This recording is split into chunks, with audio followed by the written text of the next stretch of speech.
33-year-old Dixon Rodriguez of Perth, Amboy, New Jersey, was shot and killed by police in 2013 after allegedly attacking an officer with a knife.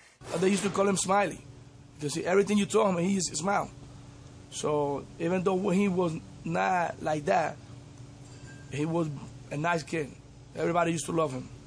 His mother says she called police when her son, who suffers from mild schizophrenia, became aggressive after not taking his medication. Police have since cleared the officers of any wrongdoing, but the family claims Rodriguez never had a knife. Now, 15 months after the shooting, the incident is back in the headlines with the release of this surveillance video. The video comes from a deli across the street, making it difficult to actually get a sense of what happened. But according to the lawyer representing the family, the footage only tells them what they already knew. The video clearly does not have any indication whatsoever of a knife. And so that is consistent with what the family has alleged in the lawsuit.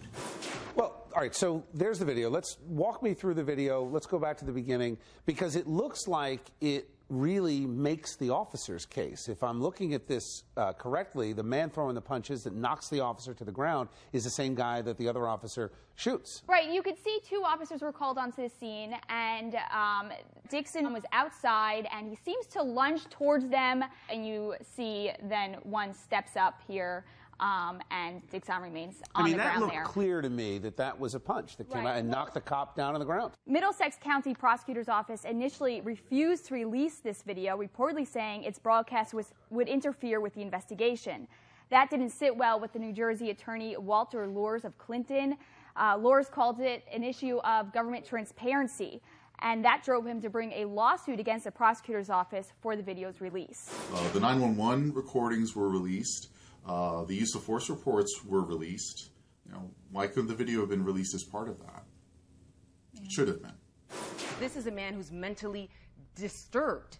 He takes medication. He's off his medication. Police have other resources to restrain a person besides just shooting them and killing them. They could have tased him. They could have restrained him in other ways. Maybe more police officers could have responded. Let me ask you something, but he didn't have to die because he has a mental disorder. Although it's unfortunate, clearly, and you look at this, but at what point is a man that would be that aggressive going after a police officer, throwing a punch, clearly a big guy, not a danger and a threat to people on the street?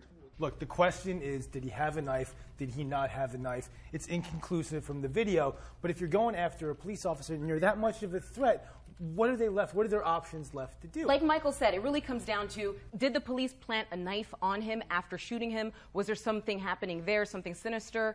The video doesn't tell us that story.